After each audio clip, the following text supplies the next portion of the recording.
I often see people trying to control their dates, trying to find a way to convince people to stay with them or to manipulate them emotionally or simply wanting other people to change. Hello, my name is Selenit and I'm an inner truth teacher and coach. Today, I'm going to talk about dating, why it seems so frustrating and what to do about it, how to have a better experience when dating. It seems that whenever I hear people speak about dating, they seem to speak about a horror movie because mostly they have had a lot of negative experiences. Either the people they were hoping to get into a relationship with, they didn't want a serious relationship or a committed relationship. They didn't know what they wanted, or simply they ghosted them. Very rarely do I hear someone speak about dating in a positive way, as a positive experience. In this video, I want to present a few reasons why dating can feel so overwhelming nowadays. And I also want to give you a few perspectives so you can use them to navigate this process, and not only navigate it, but enjoy it. I know that dating can be very vulnerable for a lot of us, but it can also be experienced differently. Actually, it's a great opportunity for growth and to learn things about ourselves and develop emotional strength. One reason why dating can feel so frustrating is if you are putting your focus on other people, on external circumstances. I often see people trying to control their dates, trying to find a way to convince people to stay with them or to manipulate them emotionally, or simply wanting other people to change. And that can be done to a certain extent, but it's just a very tiring and energy consuming process. And it's not a good solution. It's not a solution in the long run. You know, you have an external focus when you complain about other people. Whenever you complain about how they ghosted you, you know you have an external focus whenever you complain about other people, about how they ghosted you, about how they're not reliable, about how they don't want a committed relationship. All that is focusing on them instead of recognizing what you can actually do and what you can change to have a better experience. So instead of focusing so much on the outside and on other people, the solution is really to look at yourself and how you're interacting with others. I often see that people don't have clarity, and I've been subject to that. Are you very sure you want a committed relationship? And are you communicating that? It's just like in any other area. If you're clear about what you want, then you bring with yourself a powerful energy that is very attractive. And I don't mean just attractive for the other person, but attractive generally, in a way that life will deliver what you want. If you're very clear about what you want, you will be saying right away, I actually am looking for this and I'm looking for that, and this is what I want.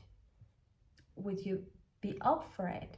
You wouldn't be chasing someone who already has shown they're only looking around or testing the waters. And the truth is that a lot of people are scared to say directly what they want. But why not? That is clear communication. There's no need to play games or keep the mystery. If you want something, you just say you want it. If you go to the clothing store and you want to buy a dress, a specific kind of dress, you will ask for it. You wouldn't keep the mystery about what you want. You wouldn't hide the details. You would say what color, what size, what length, so the salesperson knows if they have it in stock. But I get it. A lot of people want the romantic experience, They want it to happen spontaneously. They want to bump into someone in the street and look into their eyes and know that that's their soulmate. But probably it won't be like that. And this is very important to know, because I often say you get what you want. If you really, really want a partner to the point that you need one, you will get it. You know, these people who break up with someone and the next day they already have a new partner? That's because they need to have a partner. They figure out ways to always be in a relationship. So you also have to figure out for yourself, do you really need a partner? Do you really want it? Or do you only think it will be nice to have one? Because the nice to have one attitude, there isn't that much energy in that. And I know that people tell you to relax about it. I know it could happen, but I'm giving you the practical perspective. If you want a relationship, there are ways to do it. And I'm not saying they're gonna be romantic, but you will get results. Another reason why dating can feel so difficult, it's because the actual image you have of what a relationship is supposed to be. Generally, we have a very fantasy-like, romantic idea of relationships, and it's not a mature view of what relationships are. And this view is strengthened by movies we watch, Hollywood movies, or also Disney movies. We all know the princess is rescued by the prince and other variations of that concept.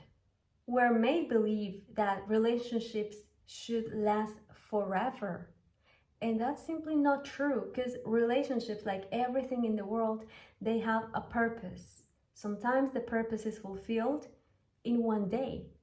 Sometimes it's fulfilled in 50 years. And that's not really up to you. That is something that happens when you come together with someone. I've heard very often about how relationships used to be better in the past, how marriages used to last longer. And that is a very simplistic way to see relationships. Because first of all, 50 years ago, 100 years ago, we were not there to really see what was going on. And also, if you think about it, relationships lasted longer because of several factors. For example, women really needed men to survive. They couldn't work, they needed men very often for financial stability. So of course they were gonna try very hard to stay in a relationship. And this is just one example. I also think men needed women for certain reasons. Nowadays, it's easier for men because there's more information out there, because society doesn't have as many judgments anymore about men being in touch with their emotions. So nowadays, men have that opportunity, and they don't need a woman to cover that emotional need. In the past, there also used to be a lot of very strong judgments in society. If people got divorced, also the highest thing, or not the highest thing, but the only thing women could aspire to was probably having children and building a family. Nowadays, it's different. Values have changed. And I don't think it's right nor wrong. It's just different because, of course, society changes. A relationship shouldn't be forced because of the belief that good relationships last long. They don't. Good relationships last just as long as they need to fulfill their purpose, whatever purpose it is. I wouldn't say that nowadays it's more difficult to have relationships. It's different. In the past, people had to stay in relationships they were probably not enjoying. There was just no way out. And nowadays, we have options. And if we have options, we're gonna make use of those options. And sometimes the options is being single. Sometimes the option is to have a relationship that lasts half a year. And sometimes the option is to stay in a long-term relationship for years and years. I'm gonna continue with the concept of value in a relationship. And this is similar to the purpose of our relationship. The general belief is that people stay in a relationship because of love. And that's where we start having problems, because what is love anyway? I rarely use the word love because everyone has their own definition of it. And we cannot speak about something when everyone means a different thing. So, love is a very vague concept. Let's use concepts that are better defined, that we really know what we're talking about, because that's going to help us to have clarity on our situation and stop having fantasies and trying to solve problems using fantasy tools and fantasy concepts, especially when it comes to this topic, very sensitive, very personal topic of finding a partner, of having a relationship with someone we're going to be very, very close to emotionally. It is dangerous. It is dangerous when we don't know how to manage it. It is dangerous when we don't see relationships for what they are, and we are still trying to use our outdated ideas, and I have to say, immature ideas of what relationships are. In every relationship, there has to be an exchange of value. This is also exchange of energy. I give something and I get something back. That's not greedy. That's not wrong. It's supposed to be like that. I often say this is the purpose of the relationship. And if you look around in nature, everything has a purpose. From a cloud in the sky to a blade of grass, everything has a purpose. Nothing is wasted in nature. Relationships are not the exception. Life brings us into relationships with people because of a purpose. And in that relationship or those relationships, there has to be an exchange of value. I also call this benefits. And some benefits are very obvious, like material things. It can be money, it can be status, it can be that you learn something from the other person, obviously, a family. But there are things that are not often thought of as value or as benefits, and yet they are very, very important in relationships. You know about toxic relationships, right? There's great value on that because both partners are pushing themselves to realize something about themselves. If you stay in a relationship where you're abused, which is very common, a lot of people do that, and I might say I don't understand it. I've never been in that situation. I intellectually understand it because I see the purpose of it. In a relationship that is abusive, that is toxic, people need to wake up to being more conscious, to appreciate themselves more, to love themselves more, to act in integrity. That is the value of it. That is the purpose of it. People also stay in abusive relationships because there's a big benefit. They don't feel alone. They feel important to someone, at least sometimes. This is an observation. I'm not saying I think this is good nor bad. I can't change it. I just see it. I observe it. And then I also see how people wake up to self-love and they exit those hard relationships, those toxic relationships. I've helped people do that myself, and it's just wonderful to see how people grow, because by the way, all this is a process of growth. So it really helps to look at yourself, look inside, and recognize, what do you want? What do you need in a relationship? And that's also why it can be hard to find a partner, because nowadays a lot of needs are covered by yourself.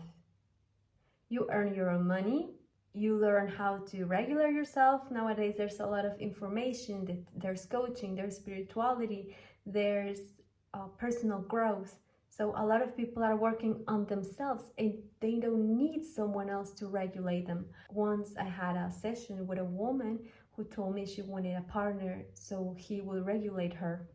She wanted to outsource the regulation of her emotions to someone else.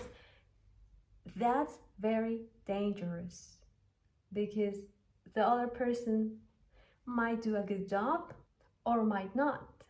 And we all know it's catastrophic when someone else is in control of our emotions and is not wise about it.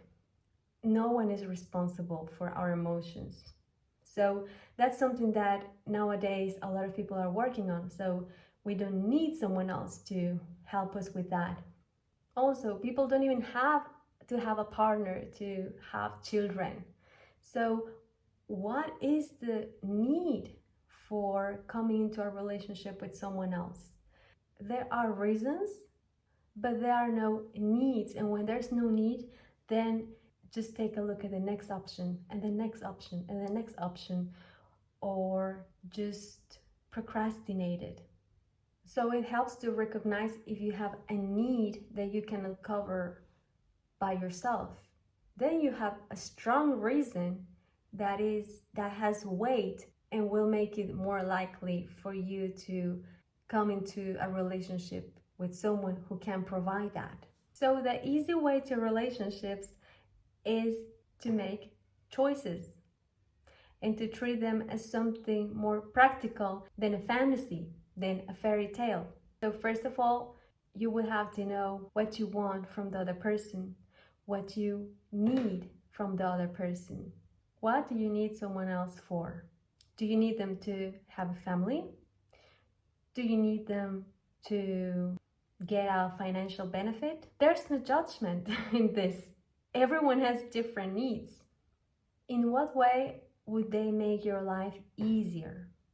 Do you need to have company and to share your life with someone?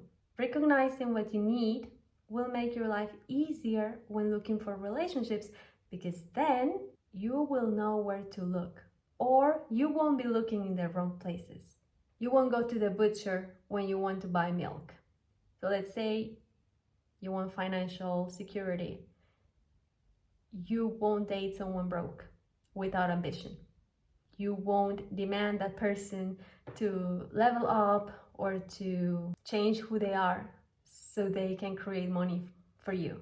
If you want emotional intimacy, if that's what you need, you will recognize, oh, I'm dating someone immature, someone who's not emotionally available. This is not a good prospect for me. I'm gonna move on. You won't try to change that person. You will see everything in a more practical, more mature way. And I know that this is not romantic, but it's what works. It is what's mature. The next thing is to create opportunities without demanding a certain outcome.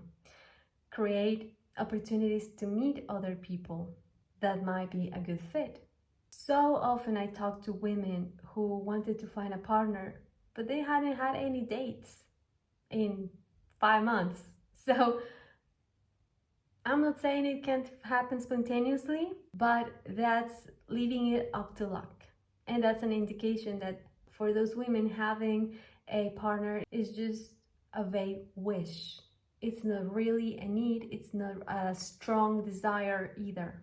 There's nothing wrong with that. But what's wrong is to complain when you don't have clarity.